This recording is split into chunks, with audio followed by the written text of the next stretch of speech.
નમસ્કાર બાલ મિત્રો, યુટ્યુબ ચેનલમાં આપનું હાર્દિક સ્વાગત છે. આજે આપણે ભાગ નંબર 105માં દાખલા નંબર 31થી 40નું સોલ્યુશન મેળવશું. તો ચાલો આપણે શરૂ કરીએ. દાખલો નંબર 31. એક આકૃતિનો પોણો ભાગ રેખાંકિત છે તો ખાલી જગ્યા ભાગ રેખાંકિત નથી. તો પા ભાગ, અડધો ભાગ, પોણો ભાગ કે એક પણ નહીં. તો સમજો કે કોઈ પણ એક આકૃતિ, તો અહીંયા એક આકૃતિ દોરી છે. તો આકૃતિના 4 સરખા ભાગ કરીએ અને એને આપણે જોઈએ તો આ ચોથો ભાગ જે છે એ પા ભાગ થાય. 2 ભાગ ભેગા થાય એટલે અડધો થાય અને 3 ભાગ એટલે પોણો ભાગ. તો પ્રશ્ન એવો છે કે પોણો ભાગ રેખાંકિત છે એટલે આપણે 3 ભાગ જે છે એ પોણો ભાગ થયો. પા, અડધો ને પોણો, આટલો ભાગ રેખાંકિત છે. તો કયો ભાગ રેખાંકિત નથી? તો આ ભાગ રેખાંકિત નથી એટલે કે પા ભાગ. પા ભાગ જે છે તે રેખાંકિત નથી. ત્યારબાદ દાખલો નંબર 32. નીચે દર્શાવેલા પીઝાના રોટલામાંથી રેખાંકિત ભાગ રાકેશભાઈ ખાઈ જાય છે તો હવે કેટલા ભાગનો પીઝા બાકી રહેશે? સમજો કે આ પીઝા છે અને પીઝાના 8 સરખા ભાગ કર્યા છે. 8 સરખા ભાગમાંથી જે રેખાંકિત ભાગ જે છે તે રાકેશભાઈ ખાઈ જાય છે. તો હવે વધ્યા કેટલા? 1, 2, 3, 4 ને 5. એટલે કે 3/8 ભાગ તે ખાઈ જાય છે. તો વધે કેટલો?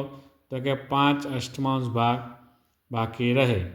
તો અહીંયા છે 5/8 એટલે કે ઓપ્શન નંબર સી તે આપણો સાચો જવાબ આવશે. ત્યારબાદ દાખલો નંબર 33. એક પેટીમાં 500 કેરી હતી. તેમાંથી 4/5 ભાગની કેરી વહેંચાઈ ગઈ તો કેટલી કેરી પેટીમાં વધી? તો આપણે 4/5 એટલે કેટલા તે આપણે શોધવું પડે. કુલ કેરી છે 500, તો 500 ગુણ્યા 4/5 કરીએ તો આપણને ખબર પડે કે કેટલી કેરી વધી. આટલી જે કેરી જે છે તે વહેંચાઈ ગઈ અને પછી જે વધે તે આપણે એ વધેલી કેરી ગણાય. તો અહીંયા આપણે જોઈએ તો 4/5 ગુણ્યા 500 એટલે 5, 100 × 500, 400 કેરી જે છે તે પેટીમાંથી વહેંચાઈ ગઈ. હવે અહીંયા પ્રશ્ન એવો છે કે કેટલી કેરી પેટીમાં વધી? તો 500માંથી 400 બાદ કરીએ તો 100 કેરી વધશે. એટલે આપણો ઓપ્શન નંબર સી જે છે તે આપણો સાચો જવાબ આવશે. ત્યારબાદ દાખલો નંબર 34. એક રોટલીના 16 ટુકડા કરેલ છે જેમાંથી માહી 4 ટુકડા ખાય છે તો માહીએ કેટલી રોટલી ખાધી કહેવાય? તો આવી જ રીતે આપણે એક રોટલીના જે છે કે 16 ટુકડા છે. હવે એમાંથી 4 ટુકડા ખાધા એટલે કે 16માંથી 4 ટુકડા ખાધા તો એક ટુકડામાંથી કેટલો વધે? તો 4/16 કરીએ તો ચોકે 16 એટલે 1/4. પા ભાગની જે છે તે એમને રોટલી ખાધી કહેવાય.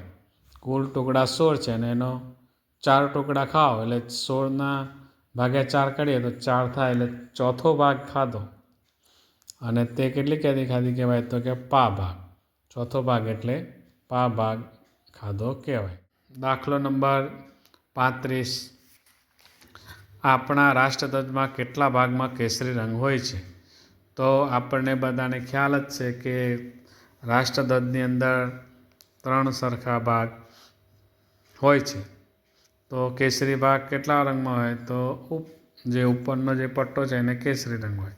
એટલે કુલ 3 ભાગમાંથી 1 ભાગ કેસરી રંગનો હોય તો આપણે જવાબ આવશે 1/3. એ આપણો જવાબ આવશે. ત્યારબાદ દાખલો નંબર 36.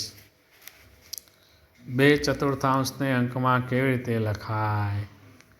તો 2/4, 2/3, 1/4, 2/5. તો અહીંયા ડી 2/4 આવી રીતે લખાય.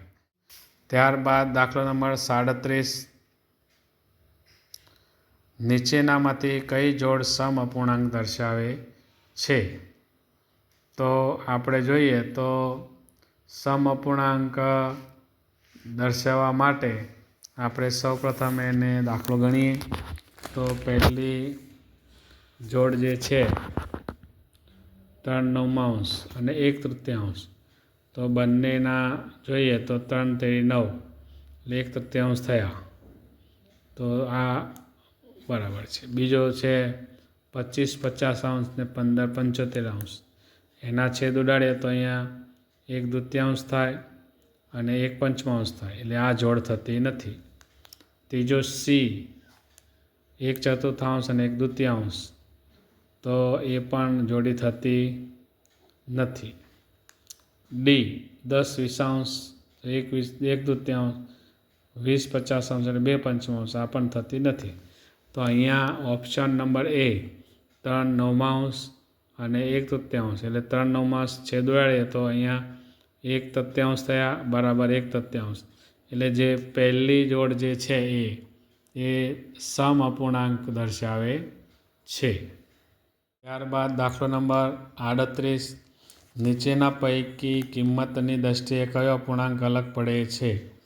તો આપણે જોઈએ તો અહીંયા આપણે 3/4 4/3, અહીંયા પણ આપણે છેદ ઉડાડીશું તો ખ્યાલ આવી જશે. તો અહીંયા ચોકે ચોકે 16 4 તેરી 12 એટલે 4/3, અહીંયા 8 ચોક 32 ને 8 તેરી 24 4/3, બરાબર. એટલે અહીંયા આપણે જોઈએ તો કિંમતની દ્રષ્ટિએ કયો અપૂર્ણાંક અલગ પડે છે? તો અહીંયા 4/3 4/3, એટલે 3/4 જે છે તે અલગ પડે છે. ત્યારબાદ દાખલો નંબર 39, 1200નો ચોથો ભાગનું મૂલ્ય જણાવો. તો આપણે 1200ના 4 ભાગ કરીએ તો આવશે 300, 3 ચોક 12, એટલે કે 1200 ગુણ્યા 1/4 કરીએ તો આપણો જવાબ આવશે ઓપ્શન નંબર એ 300 જવાબ આવે. બાદ અહીંયા નીચેનામાંથી કઈ આકૃતિ રેખાંકિત ભાગ પા ભાગ દર્શાવે છે? તો આ ચારે ચાર આકૃતિને આપણે સૌપ્રથમ એના ભાગને અપૂર્ણાંકમાં દર્શાવીશું. ત્યારબાદ આપણે ખ્યાલ આવશે કે આ રેખાંકિત ભાગમાં પા ભાગ કયો દર્શાવે છે. તો અહીંયા આપણે જોઈએ તો કુલ ભાગ 6 અને રેખાંકિત 2 એટલે 2/6, અતિ સંક્ષિપ્ત રૂપ આપે તો 1/3 થાય, બરાબર, એટલે ન થાય. પછી અહીંયા કુલ ભાગ છે 9 અને એમાંથી રેખાંકિત 1/9, એટલે એ પણ પા ભાગ થાય નહીં. પછી આકૃતિ નંબર સી, કુલ ભાગ 4 ને 4 ચોકે ચોકે 16, એમાં રેખાંકિત ભાગ 4, છેદ ઉડાડીએ તો ચોકે ચોકે 16 1/4 થાય, એને પા ભાગ કહેવાય. અને ડીમાં કુલ ભાગ છે 9 અને એમાંથી રેખાંકિત 3 તેરી 9 એટલે 1/3. તો આકૃતિમાં અપૂર્ણાંકમાં દર્શાવ્યા પછી ખ્યાલ આવે કે આ પણ પૂર્ણ ભાગ થતો નથી, આ પણ થતો નથી, આ પણ થતો નથી. હવે સી જે છે તે એ પા ભાગ એટલે 1/4 થાય છે, એટલે આપણો જવાબ આવશે 1/4. બાલ મિત્રો, આજે આપણે ભાગ નંબર 105માં 31થી 40 દાખલાનું સોલ્યુશન મેળવ્યું. હવે પછી ભાગ નંબર 106માં 41થી 50 સુધીના દાખલાનું સોલ્યુશન મેળવશું. નમસ્કાર.